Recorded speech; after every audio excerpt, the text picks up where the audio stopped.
Hello friends. आज आपण C प्रोग्रॅमिंगच्या पुढच्या लेक्चरला आणि पुढच्या टॉपिकला सुरुवात करत आहोत.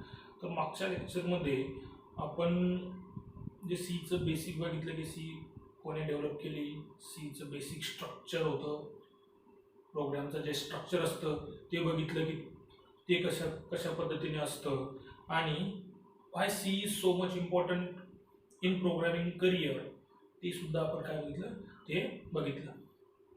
पण ॲक्च्युअलमध्ये सीचे जे रूल्स डिफाईन झाले ते रूल्स कसे डिफाईन झाले आणि ते रूल्स व्हेरीफाय करण्याचं काम कोण कोण करतो. तर आपण नेहमी असं म्हणतो की आपण कोणती सी शिकतोय, आन्सी सी. म्हणजे हे एक इन्स्टिट्यूट आहे. हे काय आहे? एक इन्स्टिट्यूट आहे, अमेरिकन नॅशनल स्टँडर्ड इन्स्टिट्यूट. तर ह्या इन्स्टिट्यूटने काय केलं, आधी सी डेव्हलप झाली 1972च्या पिरियडमध्ये आणि त्या पिरियडमध्ये सी डेव्हलप झाल्यानंतर ती व्हेरीफाय करण्याचं काम की त्या सी प्रोग्रामिंग लँग्वेजचे कोणते स्टँडर्ड्स असले पाहिजे. मग त्यासाठी एक जी अमेरिकन नॅशनल स्टँडर्ड इन्स्टिट्यूट आहे त्यांनी एक कमिटी बनवली, टेक्निकल कमिटी बनवली. त्या कमिटीने त्या जी सी डेव्हलप झाली होती त्याचे काहीतरी स्टँडर्ड्स ठरवले आणि ते स्टँडर्ड्स ठरवल्यानंतर 1989 पासून जी सी प्रोग्रामिंग लँग्वेज आहे तिला आन्सी सी म्हणून रिप्रेझेंट केलं गेलं. आपण जी सी प्रोग्रामिंग शिकतो ती कोणती आहे, ती अमेरिकन नॅशनल स्टँडर्ड इन्स्टिट्यूटने काय केलेलं आहे, व्हेरीफाय केलेली आहे. आणि त्याच स्टँडर्डनुसार काय करतो आपण ती सी प्रोग्रामिंग लँग्वेज शिकतो, त्याची कोडिंग करतो. तीच कोणती लँग्वेज आहे, आन्सी सी ही लँग्वेज आहे. तर अशा पद्धतीने अमेरिकन नॅशनल स्टँडर्ड इन्स्टिट्यूटने काय केलं, तिला एक स्टँडर्ड प्रोव्हाइड केलंय सी प्रोग्रामिंग लँग्वेजला. हे एक सुद्धा एक कारण आहे की सी प्रोग्रामिंगच्या मागचं इम्पॉर्टन्स जे आहे ते टिकून राहण्याचं. आता मग सी प्रोग्रामिंग आपण शिकलो. मागच्या वेळेस आपण फक्त प्रोग्राम बघितला, एक सॅम्पल प्रोग्राम. आपल्याला जे पण आपण बेसिक स्ट्रक्चर बघितलं प्रोग्रामचं, ते कशा पद्धतीने आपण करतो त्यासाठी आपण एक सॅम्पल प्रोग्राम बघितला होता. पण आता ॲक्च्युअलमध्ये कोडिंगमध्ये काय काय इम्पॉर्टंट आहे त्या गोष्टी शिकणार आहोत. मग कोडिंग करत असताना कोडिंग करायची कशी आणि त्यासाठीच्या ज्या बेसिक गोष्टी आहेत त्या कोणत्या आहेत, कोडिंग इझी कशी होईल ते सुद्धा तुम्हाला समजलं पाहिजे. मग त्यासाठीच्या ज्या बेसिक गोष्टी आहेत त्यामधली पहिली जी गोष्ट आहे ती आहे कॅरेक्टर सेट. आता बऱ्याचदा काय होतं की ज्यावेळेस तुम्ही डिप्लोमाला किंवा ज्या आता ICSE CBSE बोर्डामध्ये ज्या 8, 9, 10 स्टँडर्ड पासून ज्या प्रोग्रामिंग लँग्वेज सुरू होतात त्यामध्ये आपल्याला कॅरेक्टर म्हणजे नेहमी काय वाटतं, लेटर्स. म्हणजे अल्फाबेट्स जे A to Z कॅपिटल आणि स्मॉल a to Z. पण ऍक्च्युअल मध्ये प्रोग्रामिंग लँग्वेज मध्ये कॅरेक्टर सेट हा फक्त लेटर्स नसतो. कॅरेक्टर सेट हा फक्त लेटर्स नसतो. म्हणजे फक्त A to Z आणि A to Z म्हणजे प्रोग्रामिंग लँग्वेजचा कॅरेक्टर सेट नाही होत. ही फक्त पहिली गोष्ट. दुसरी गोष्ट जी असते कॅरेक्टर सेट मध्ये प्रोग्रामिंग लँग्वेजच्या, कोणतीही programming language, not only C, every programming language मध्ये कॅरेक्टर सेट असतो आणि तो जे 90% सिमिलरच आहे. 90% ऑल प्रोग्रामिंग लँग्वेजचा जो कॅरेक्टर सेट आहे तो काय सिमिलरच आहे 90%. तो पहिला जो असतो तो लेटर्स कॅरेक्टर सेट मध्ये असतो. दुसरं जे असतात ते डिजिट्स 0 to 9 यापासून तुम्ही कोणतेही नंबर्स क्रिएट करू शकता, ते तुम्ही यूज करू शकता. सो डिजिट्स प्रेझेंट असतात. दुसरं आहे स्पेशल कॅरेक्टर, तिसरं आहे स्पेशल कॅरेक्टर. स्पेशल कॅरेक्टर मध्ये काय येतात, जे पण तुमचे सिम्बॉल्स कीबोर्ड वरती प्रेझेंट आहेत, डॉलरचा सिम्बॉल असेल, अंडरस्कोर असेल, कोलन असेल, फुल स्टॉप असेल, पर्सेंटेज असेल, प्लस मायनस, हे ऑपरेशनल हे ऑपरेटर्स आहेत, ते आपण नंतर बघू. बट स्पेशल कॅरेक्टरमध्ये तुम्ही dollar, underscore, dash, percentage, colon, semicolon असे बरेचसे स्पेशल कॅरेक्टर आहेत. ते स्पेशल कॅरेक्टर काय करता तुम्ही प्रोग्रामिंग लँग्वेज करत असताना यूज करता. तो सुद्धा कशाचा भाग आहे, कॅरेक्टर सेटचा भाग आहे. आणि कधी कधी कंपनीज बेसिक नॉलेज जाणून घेण्यासाठी याच्यावरती सुद्धा क्वेश्चन विचारतात. Industries, I T industries character set, what is the character set of any programming language. तर हा एक कॅरेक्टर सेट असतो. याच्यामध्ये अजून एक आहे ते म्हणजे व्हाईट स्पेसेस. व्हाईट स्पेसेस म्हणजे काय की जेव्हा तुम्ही 2 लेटर्समध्ये, 2 डिजिटमध्ये किंवा 2 लाईनमध्ये तुम्हाला जी स्पेस द्यायची असते, जो गॅप द्यायचा असतो, ते असतात व्हाईट स्पेसेस. मग त्यासाठी तुम्ही न्यू लाईन वापरता म्हणजे स्लॅश एन, टॅब वापरता, त्याला हॉरिझॉन्टल टॅब म्हणतो आपण. त्याला हॉरिझॉन्टल टॅब म्हणतो आपण.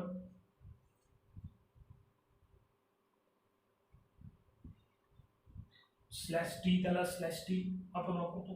तर अशा पद्धतीने जे पण स्पेस तुम्हाला द्यायचे, फॉर्म फीड असतं, अशा बऱ्याच गोष्टी असतात त्या व्हाईट स्पेसेसमध्ये. म्हणजेच व्हाईट स्पेसेस म्हणजे काय की जे पण तुम्हाला गॅप्स क्रिएट करायचे बिटवीन लेटर्स, बिटवीन लाईन्स, ते असतात व्हाईट स्पेसेस.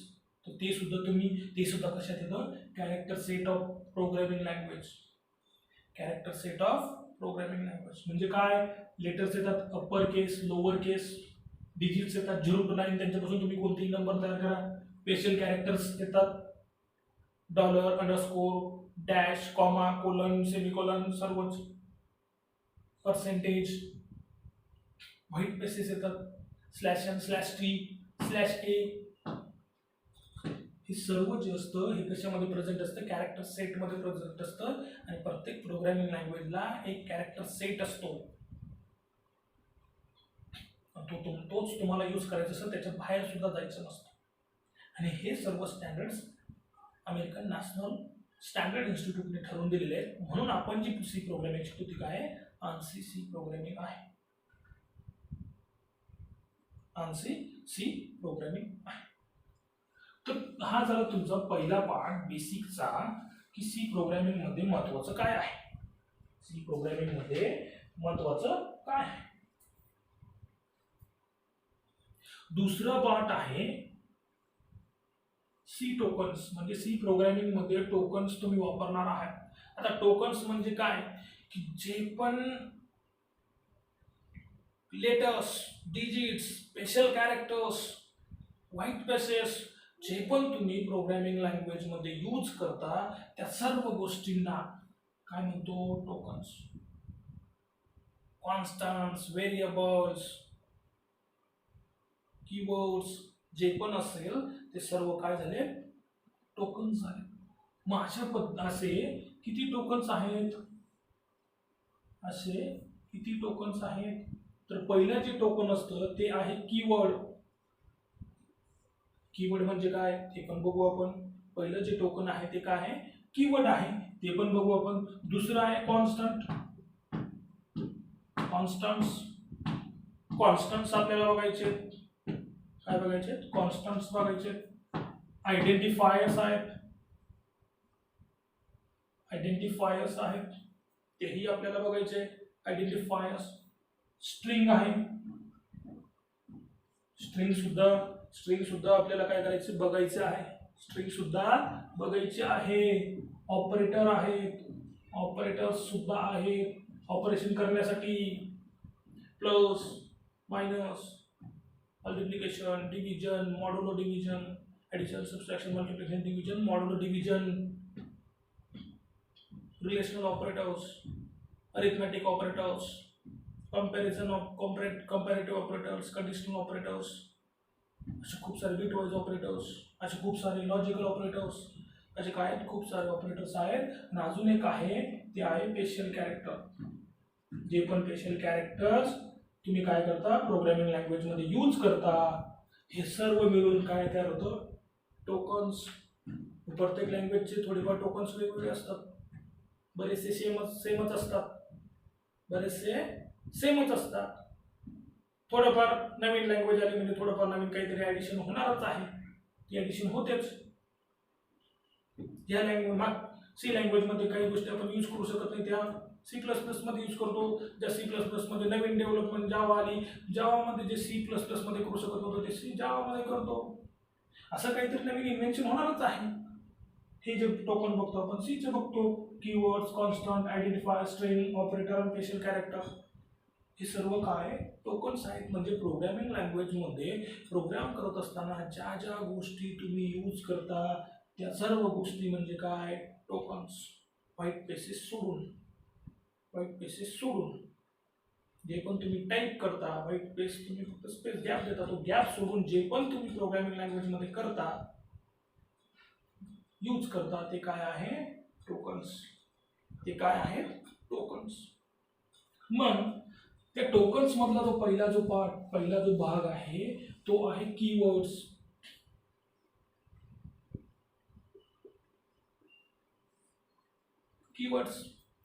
आता कीवर्ड्स म्हणजे काय की हे जे कीवर्ड्स आहे हे ऑलरेडी कंपायलर मध्ये स्टोअर करून ठेवलेले आहे. प्रोग्रामिंग लँग्वेज डेव्हलप करत असताना काही गोष्टी ऑलरेडी मेन्शन करून ठेवाव्या लागतात. काही रूल डिफाईन करत असताना काहीतरी डिफाईन करावं लागतं. फॉर एक्झाम्पल, जर आपल्याला नंबर तयार करायचा आहे तर त्यासाठी काहीतरी डिफाईन करून ठेवावं लागेल ना, की नंबर कशाने फॉर्म करायचा. मग 0 to 9 ही डिजिट्स आहेत, त्याच्यापासून नंबर फॉर्म करायचा. म्हणजे आपल्याला आधी सांगून ठेवलेलं की 0 to 9 ही डिजिट्स आहेत, त्या डिजिट्स पासून तुम्हाला नंबर बनवायचा आहे.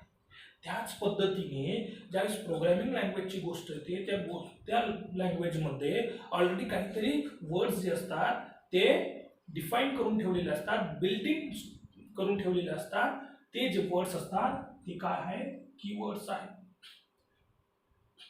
मग हे कीवर्ड्स तुम्ही कुठेही वापरू शकत नाही. ही कीवर्ड्स ॲज अ व्हेरिएबल तुम्ही वापरू शकत नाही. कीवर्ड्स तुम्ही दुसऱ्या कोणत्याही गोष्टीसाठी वापरू शकत नाही. कीवर्ड्स जो दिलेला आहे त्याचा एक स्पेसिफिक मिनिंग असतो आणि त्या मिनिंगनुसारच त्या कीवर्ड्सचा तुम्हाला काय करायचा असतो वापर करायचा असतो. मग ही सर्व कीवर्ड्स आहेत. ही सर्व कीवर्ड्स ही प्रोग्रामिंग मध्ये यूज होतात. ही सर्व कीवर्ड्स जी आहेत, ही जी कीवर्ड्स आहेत, ही सर्व कीवर्ड्स तुम्हाला काय करायचे प्रोग्रामिंग लँग्वेज मध्ये यूज करायचे आहेत. ही कीवर्ड्स तुम्हाला काय करायचे आणि ही कीवर्ड्स ॲज अ व्हेरिएबल तुम्ही यूज करू शकत नाही. ही जी कीवर्ड्स दिलेली आहेत स्क्रीनवरती ती तुम्ही कुठेही यूज करू शकत नाही ॲज अ व्हेरिएबल. त्या कीवर्डचा बेसिक मिनिंग असतो. म्हणजेच फॉर एक्झाम्पल जर घ्यायचं ठरलं तर मला एक नंबर घ्यायचा आहे. मग नंबर घेण्यासाठी याच्यामध्ये कीवर्ड्समध्ये कॅरेक्टर नावाचा एक कीवर्ड आहे. तर नंबर घेण्यासाठी मी कॅर वापरू शकत नाही. कॅर a = 10 असं मी करू शकत नाही. म्हणजे हे जरी बरोबर असलं तरी यामध्ये होताना काय होतं टाईप कास्टिंग होऊन जर झालं पण त्याला फक्त कॅरेक्टरचीच व्हॅल्यू जाते. मग ती कॅरेक्टरची व्हॅल्यू देण्यासाठी तुम्हाला एक सिंगल याच्यामध्ये द्यावं लागतं. म्हणजे हे डबल कोटमध्ये सिंगल कोटमध्ये घ्यावं लागेल, त्यावेळेस ते कॅरेक्टर पकडेल. पण जर तुम्हाला नंबर स्टोअर करायचा आहे तर हा जो कीवर्ड आहे हा वापरणं चुकीचं आहे. म्हणजे तुम्हाला नंबर घ्यायचा असेल तर तो जर इंटिजर असेल, आता ते बघू डेटा टाईप शिकताना आपण तेही बघू. इंटिजर्स म्हणजे काय, फ्लोट म्हणजे काय, कॅरेक्टरसाठी कॅर म्हणजे काय असतं, स्ट्रिंगसाठी स्ट्रिंग कशी घ्यायची, फ्लोटमध्ये अजून डबल असतो. मग ते डिपेंड्स ऑन साईज, त्यांची साईज काय, त्यांची रेंज काय. तर ज्यावेळेस तुम्हाला एखादा नंबर घ्यायचा असतो त्यावेळेस तुम्हाला इंटिजर, फ्लोट, डबल हे कीवर्ड यूज करावे लागतात. त्यावेळेस कंपाईलरला समजतं की यांनी काय केलंय नंबर डिक्लेअर केलेला आहे, तो नंबर आपल्याला ॲज अ कन्सिडर करून त्याच्यावरती ऑपरेशन परफॉर्म करायचं आहे. मग ते तुम्हाला सांगावं लागतं की आम्हाला काय हवंय आणि आम्ही कोणतं ऑपरेशन करतोय हे कंपायलरला तुम्हाला सांगावं लागतं. इंटरप्रिटरला तुम्हाला सांगावं लागतं एक्झिक्युशन करताना की आम्ही ॲज अ नंबरवरती ऑपरेशन करतोय की कॅरेक्टरवरती ऑपरेशन करतोय. हे सर्व तुम्हाला काय करावं लागतं कंपायलरला, इंटरप्रिटरला सांगावं लागतं at the time of execution, at the time of compilation. मग इंटिजर a = 10 हे अशा वेळेस इंटिजर तुम्ही घेऊ शकता. म्हणजेच काय की कीवर्ड्स हे तुम्ही कुठेही यूज करू शकत नाही. आता अजून ब्रेक हे कीवर्ड आहे. मग ब्रेक हे कीवर्ड तुम्ही डेटा टाईप म्हणून यूज नाही करू शकत. ब्रेक कीवर्ड काय की तुम्हाला एक्झिक्युशन चालू आहे, ते एक्झिक्युशन स्टॉप करायचं आहे, तर त्यासाठी तुम्हाला ब्रेक हे कीवर्ड यूज करायचं आहे, तर त्या ठिकाणीच तुम्हाला यूज करावं लागेल. तर अशा पद्धतीने तिचे आपण कीवर्ड्सचा टेबल बघितला, तर ती जी कीवर्ड्स आहेत त्या कीवर्ड्सला स्पेसिफिक मिनिंग आहे आणि स्पेसिफिक गोष्टीसाठी तुम्ही ते कीवर्ड्स यूज करू शकता. स्पेसिफिक गोष्टीसाठी तुम्ही काय करू शकता, कीवर्ड्स यूज करू शकता. तर अशा पद्धतीने काय झालं, हा पहिलं जे टोकन होतं कीवर्ड, अशा पद्धतीने हे काय कीवर्ड आहे. हे सगळं बघितल्यानंतर आपल्याला प्रोग्रामिंगला स्टार्ट करायची आहे. हे न बघता तुम्हाला कळणारच नाही इंटिजर काय आहे, डेटा टाईप आहे. इंटिजर काय आहे तर डेटा टाईप आहे. ब्रेक हा कीवर्ड आहे. तर अशा पद्धतीने काय की तुम्हाला हे बेसिक गोष्टी माहीत झाल्याशिवाय कोडिंगला अर्थ राहत नाही आणि कोडिंगची इझिली अंडरस्टँडिंग होत नाही. बरेच मुलांना कोडिंग हार्ड जाते, ती थिअरी रट्टा मारून घेतात. पण प्रोग्रॅमिंग लँग्वेज हा सब्जेक्ट रट्टा मारण्याचा नाहीच आहे. तुम्हाला जर एकदा जो कोड यायला लागला तर तुम्ही त्या कोडवरून कशी थिअरी लिहू शकता. तुम्ही जर इम्प्लिमेंटेशन तुमचं स्ट्रॉंग झालं आणि तुम्हाला जर क्वेश्चन आला, write the details about character set, तर तुम्हाला माहिती मी कोडमध्ये काय काय यूज करतोय, कोड करत असताना प्रोग्राम करत असताना काय काय यूज करतोय, मग तो तुमचा कॅरेक्टर सेट असतो, तुम्ही सर्वच लिहू शकता. झालं तुमचं आन्सर.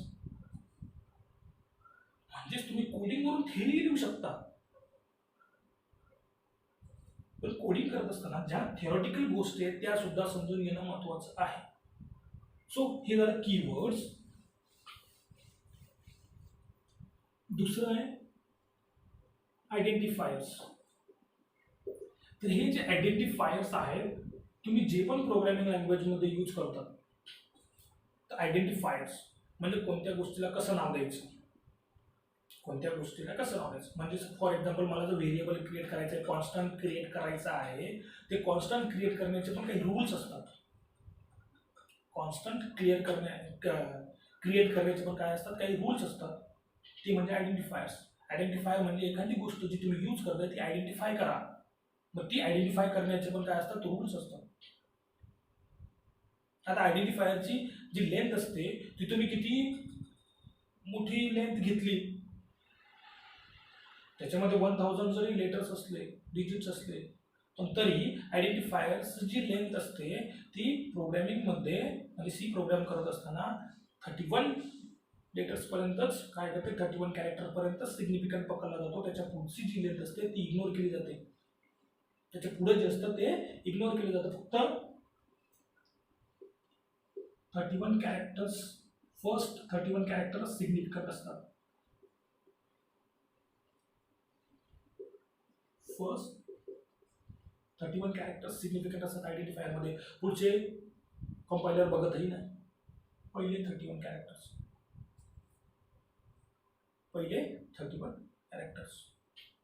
दुसरं जे आहे आयडेंटिफायर, तुम्ही कीवर्ड नाही घेऊ शकत. Not a keyword. आयडेंटिफायर तुम्ही ॲज अ जो कीवर्ड असतो, जे आपण मागच्या टॉपिकमध्ये बघितलं कीवर्ड्सच्या, ते जे कीवर्ड्स दिलेले आहेत ते सी प्रोग्रामिंग करत असताना ते कीवर्ड तुम्ही ॲज अ आयडेंटिफायर यूज करू शकत नाही. तिसरी जी गोष्ट आहे आयडेंटिफायरची starting. Start with J identifier तुम्ही डिक्लेअर करणार आहे, क्रिएट करणार आहे, ते आयडेंटिफायर स्टार्ट्स विथ लेटर, म्हणजे स्मॉल किंवा कॅपिटल लेटर्स और अंडरस्कोर किंवा अंडरस्कोरने. म्हणजे समजा फॉर एक्झाम्पल मी जर एखादं व्हेरिएबल डिक्लेअर केलं इंटिजर, तर त्याची स्टार्ट जी आहे ABC = 10, हे पण चालतं.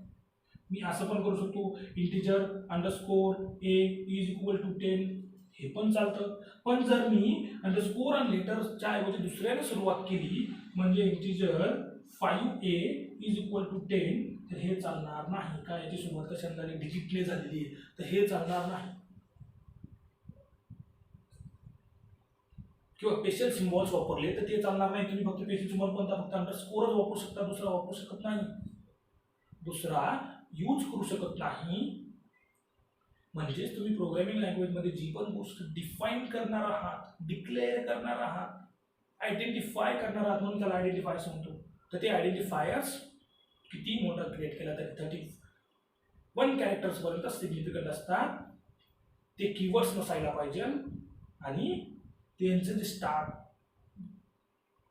करायचे ती लेटरने आणि अंडरस्कोरनेच करायची आहे, अंडरस्कोरनेच करायची आहे. तिसरी जी गोष्ट आहे ती आहे कॉन्स्टंट.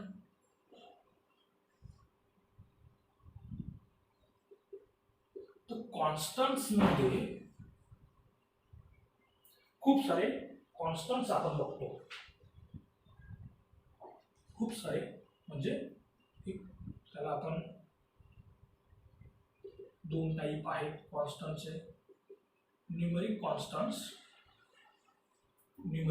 कॉन्स्टंट्स आणि दुसरं आहे कॅरेक्टर कॉन्स्टंट.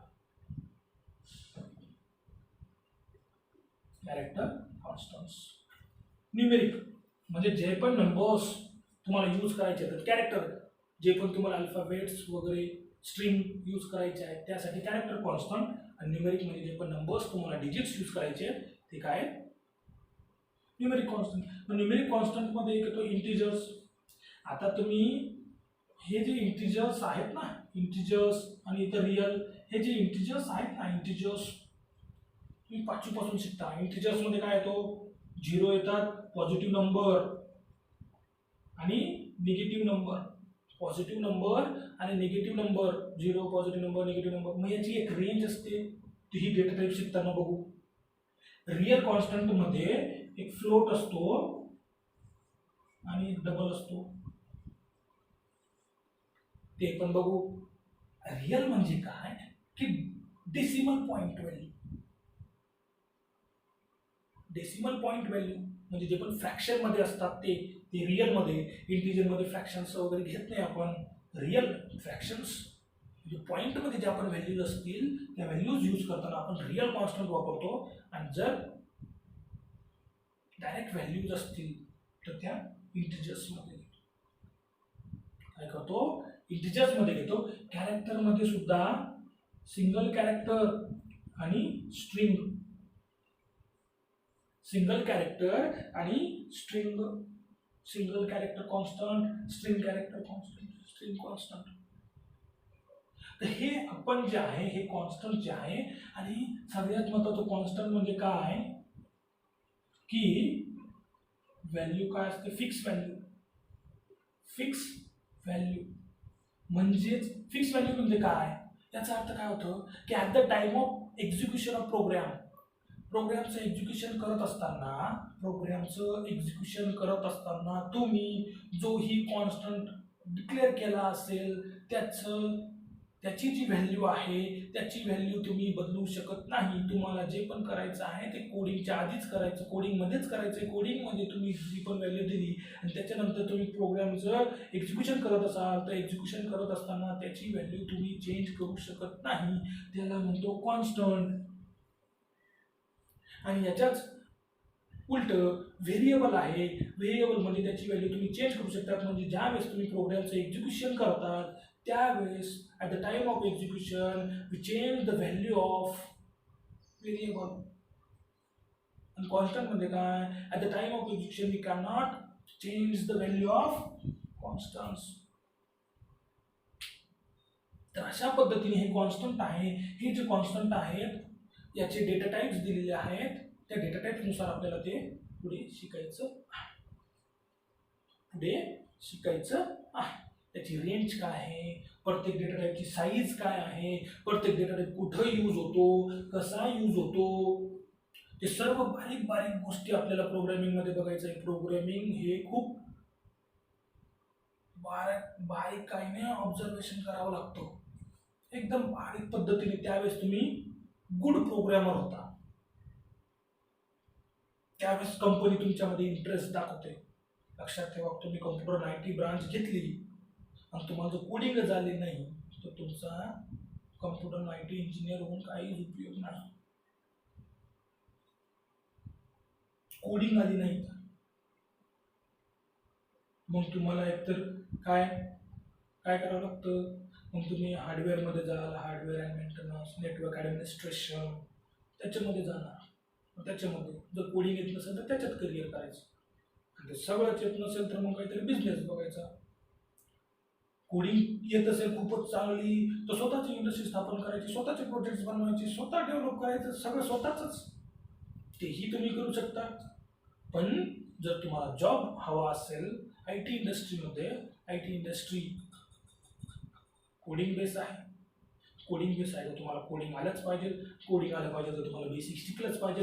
आणि बेसिक शिकायचं आहे तर काय करायला पाहिजे तर माझे लेक्चर बघायचे. मी एकदम बेसिक पासून सांगणार आहे.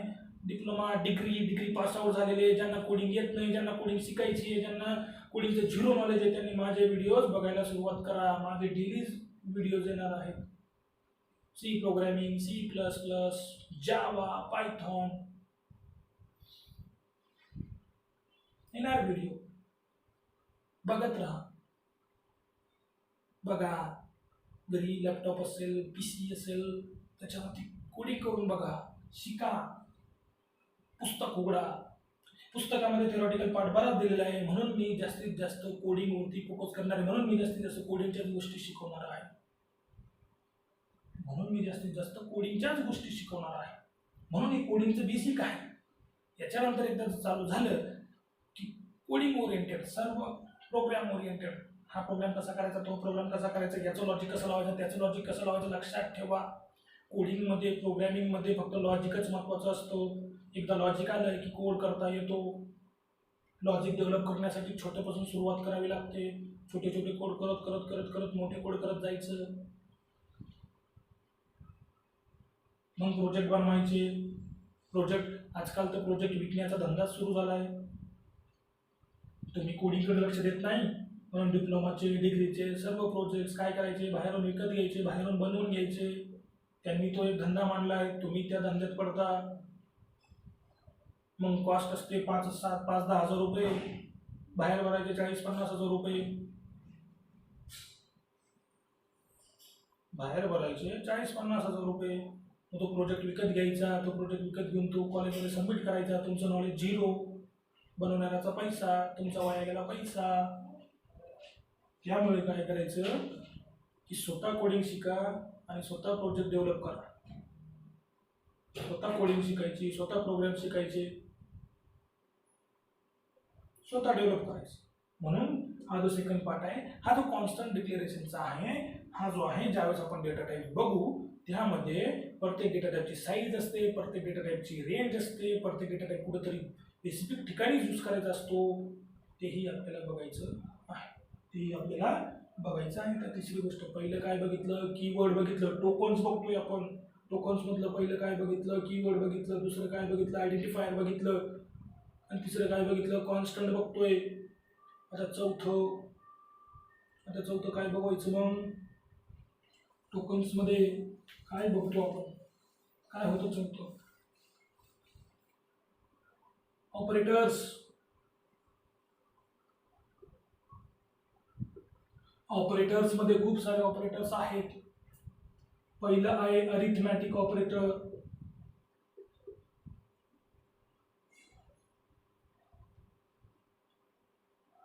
अरिथमॅटिक म्हणजे जे पण तुम्ही addition, subtraction, multiplication, division, modulo division करता ते, plus, minus, multiply, division, modulo division.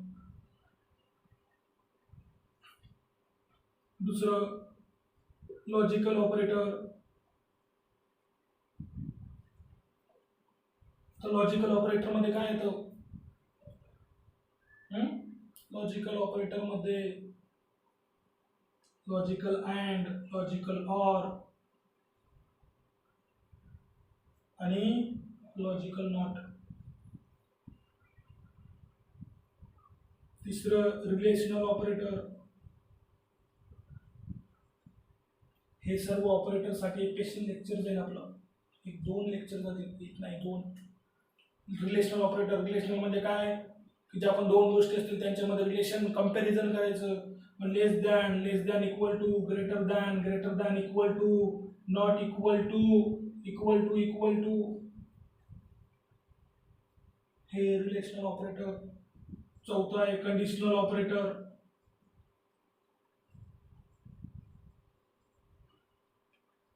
Conditional operator साठी तर result colon expression 1 question expression 2 question mark असतो इथं कोलन. रिझल्ट म्हणजे रिझल्ट व्हेरिएबल आहे, म्हणजे तुम्ही कंडिशन म्हटली रिझल्ट टर्शियरी ऑपरेटर म्हणतो आपण याला. Operator tertiary operator.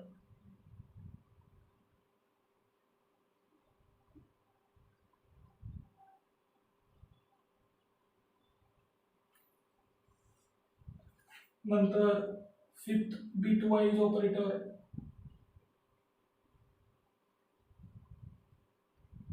Bitwise and, bitwise or आणि बिटवाइज नॉट. याच्यामध्ये अजून आहे shift register, left shift, right shift. Bitwise त्याला काय म्हणतात, बिटवाइज नॉट. तो बिटवाइज नॉट झाला. लेफ्ट शिफ्ट, राईट शिफ्ट सर्वच आहे. तर हे सर्व ऑपरेटर्स आहेत. हे सर्व ऑपरेटर्स आपल्याला काय करतात, स्पेशल ऑपरेटर ही आता अजून तेही बघायचंय. तर हे सर्व ऑपरेटर्स सुद्धा कशामध्ये येतात, टोकन्स मध्ये येतात. इन डिटेल्स आपल्याला सर्व बघायची आहे. हे सर्व इन डिटेल्स बघितलंय की कोडिंग आपल्याला एकदम सोपी जाणार आहे. फास्ट कोडिंग करायचं, काय करायचं. आणि रोज मी 1 किंवा 2 प्रोग्राम तुम्हाला शिकवणार आहे. ते प्रोग्राम घरी करून बघायचं. हे बेसिक तर चालूच राहणार आहे, पण प्रोग्रामिंग सुद्धा चालू राहिली पाहिजे आपली.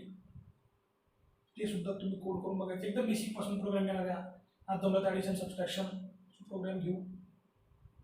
ॲडिशन सबस्ट्रॅक्शन मल्टिप्लिकेशन डिव्हिजन त्याचे कोड करायचे. सोपा कोड करायचा, मग अवघड. थोडा लेंदी, मग थोडा लेंदी, मग थोडा लेंदी. हळूहळू जायचं, शिकत जायचं. म्हणून सांगतो सुरुवातीला तुम्ही कासवच पाहिजे, पण एकदा की कासवाने काय पकडली,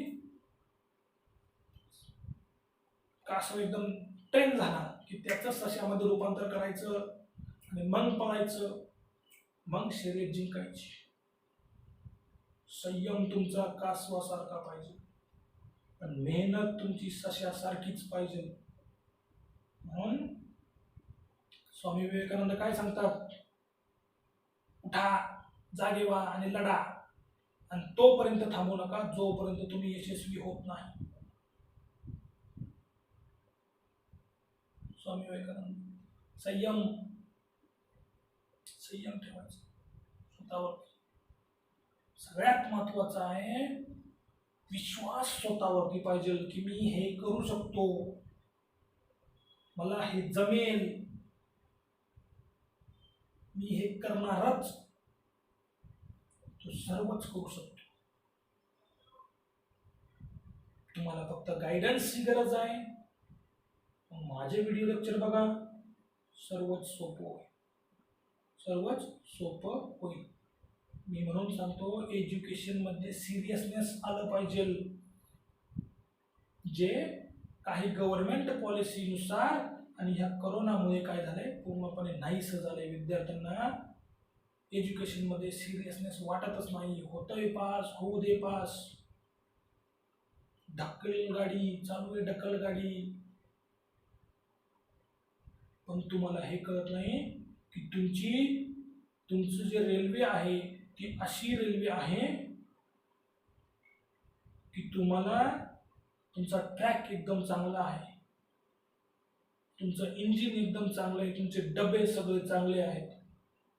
डबेमध्ये तुमची बुद्धी पण व्यवस्थित आहे, सर्व आहे. फक्त तुमचे काय झालंय, सिरियसनेस निघून गेलाय. म्हणजे तुमची चाकं खराब होऊन गेलेली आहे, रेल्वेची चाकं गंजलेली आहेत. म्हणून एज्युकेशन मध्ये जर सिरियसनेस आला नाही तर तुमचा ट्रॅक जरी चांगला असला, तुमचे डबे जरी चांगले असले, तुमचं इंजिन जरी चांगलं असलं, पण जर चाकं चांगली नसली, चाकं गंजलेली असली तर कधीतरी तुमचा अपघात होणं निश्चितच आहे. म्हणून तो अपघात जर घडू द्यायचा नसला तर ती गंजलेली चाकं बदला. तुमच्या जीवनामध्ये एज्युकेशनला सिरियस घ्या आणि तुमचं जे ध्येय ठरलंय त्या ध्येयाला गाठा. म्हणून माझे लेक्चर बघा, तुम्हाला बोर होऊ देणार नाही. वेगवेगळ्या गोष्टी आहेत, वेगवेगळ्या सगळ्या, पण एज्युकेशनमध्ये सिरियसनेस टिकूनच राहिलं पाहिजे आणि तेच टिकवण्याचा माझा प्रयत्न आहे. मला ते अजिबात जमत नाही.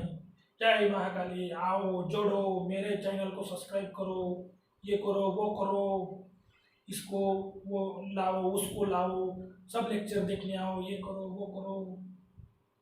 मी काय कॉमेडी शो ओपन केलेला नाहीये आणि I am not a comedian. माझं काम आहे मला तुम्हाला वेल एज्युकेटेड बनवायचं आहे. वेल एज्युकेटेड ते बनवण्याचं काम माझं आहे, ते मी करणार आहे प्रामाणिकपणे. तर हे काय, हे सुद्धा ऑपरेटर सुद्धा काय टोकन्स आहेत. आणि अजून आहे स्पेशल ऑपरेटर्स म्हणजे स्पेशल सिम्बॉल्स. स्पेशल सिम्बॉल्स कोणकोणते स्पेशल सिम्बॉल्स आहेत? अंडरस्कोर आहे, कोलन आहे, कॉमा आहे, फुल स्टॉप आहे, सेमीकोलन आहे, डॉलर आहे, पर्सेंटेज आहे. जे पण सिम्बॉल्स तुम्ही यूज करता ते सुद्धा काय टोकन आहे. म्हणून मी काय सांगितलं, व्हाईट पेसेस सोडल्यात म्हणजे गॅप सोडला तर कोडिंगमध्ये तुम्ही जे पण यूज करता ते सर्व काय आहे टोकन्स आहे. ते सर्व काय आहे टोकन्स आहे. सर्व काय आहे टोकन्स आहे.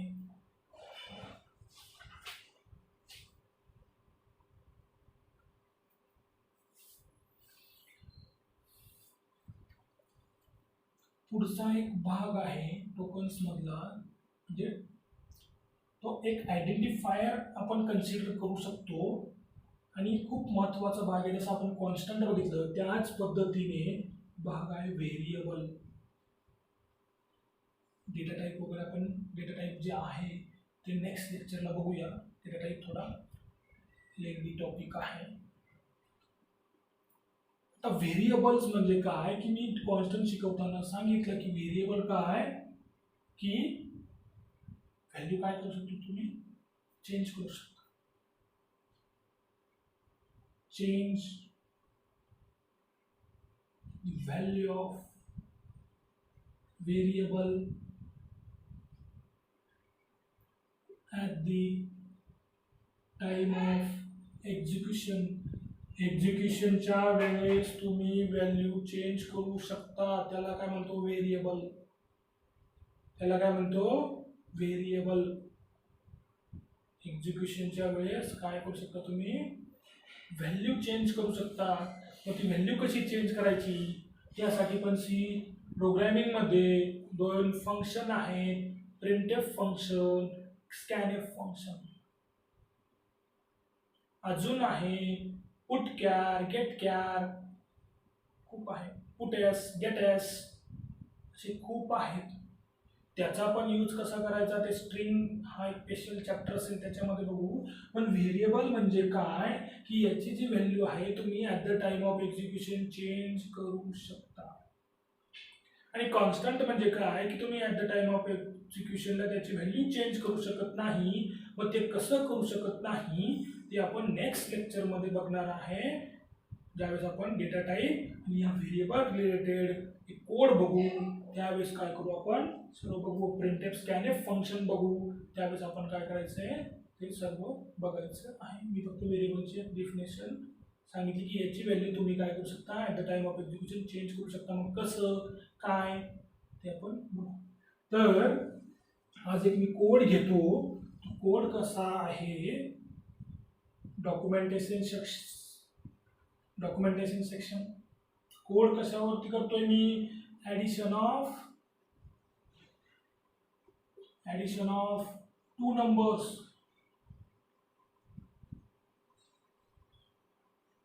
मग काय केलं मी डायरेक्ट आता काय करतो फाईल इन्क्लूड करतो. Header files standard input output dot header, console input output dot header,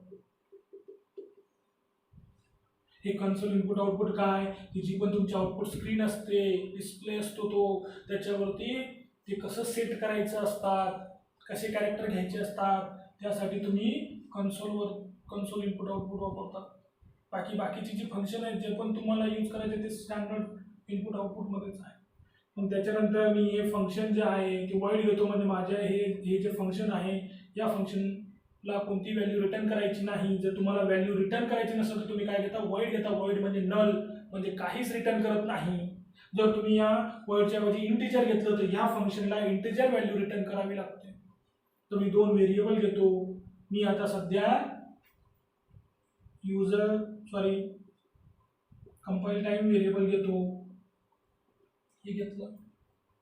अजून एक व्हेरिएबल घेतलं की C is equal to C मध्ये रिझल्ट, तर C is equal to A plus B. Addition करायची, ॲडिशन ऑफ 2 नंबर, 2 नंबर घेतले आणि B C. मग मी हा जो रिझल्ट आहे हा रिझल्ट काय करतो, सरळ प्रिंट करतो. हा इंटिजर आहे म्हणून मला %d यूज करावा लागतोय. काय यूज करावा लागतो, %d. आणि काय कशामध्ये रिझल्ट स्टोअर झाला, सी, तर सी. मग ते हे जे आउटपुट आहे ते घेण्यासाठी तुम्हाला गेट ch लिहावं लागतं. आणि तुमची नेक्स्ट टाइमला जी स्क्रीन असते, तो डिस्प्ले असतो, तो क्लिअर झाला पाहिजे म्हणून क्लिअर स्क्रीन यूज करावं लागतं. आणि अशा पद्धतीने एक ॲडिशन ऑफ 2 नंबरचा काय करता तुम्ही प्रोग्राम करता. मग काय ॲडिशन सबस्ट्रॅक्शनमध्ये साईन चेंज करायचं, मायनसचं साईन द्यायचं, मल्टिप्लिकेशनला मल्टिप्लिकेशन साईन द्यायचं, डिव्हिजनला डिव्हिजनचं साईन द्यायचं, झालं तुमचं.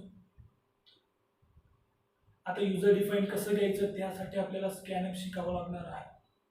त्यासाठी आपल्याला सगळ्या गोष्टी बेसिक बघावं लागणार आहे. तर आजच्या ह्या लेक्चरसाठी एवढंच बेसिक आहे. बाकीचं जे आहे ते आपण नेक्स्ट लेक्चरमध्ये बघू. ओके, अभ्यास करा, घरी राहा, सुरक्षित राहा आणि माझे लेक्चर बघा, दुसऱ्यांनाही शेअर करा, जेणेकरून एज्युकेशनमध्ये काही सिरियसनेस येईल. सो अशा पद्धतीने आमचं एक सी प्रोग्रामिंगचं लेक्चर होतं. बाकीचं नेक्स्ट. थँक्यू, धन्यवाद.